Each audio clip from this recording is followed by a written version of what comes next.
नमस्कार, तुम्ही पाहत आहात सत्य लोकशब्द न्यूज चॅनल। नांदेड जिल्ह्याचे खासदार रवींद्र चव्हाण यांनी नांदेडमध्ये 21 तारखेला मोटरसायकलचा हादसा झालेला आहे।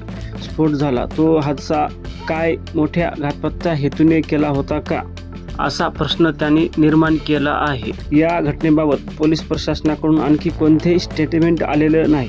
या घटनेची उच्चस्तरीय चौकशी झाली पाहिजे, आयोग नेमला पाहिजे। जिल्हाधिकारी कार्यालयाने वाजेगावला 21 तारखेला जो ईदगाहजवळ हादसा झालेला आहे, एक इसम मोटरसायकल घेऊन जाताना मोठा स्फोट झाला, तो इसमाचा जळून मृत्यू झाला। तर तो हादसा काय मोठा घातपात करण्याचा हेतूने केला होता का आणि काय झालं त्याची आत्तापर्यंत आज 21 तारीख, आज 30 तारीख आहे।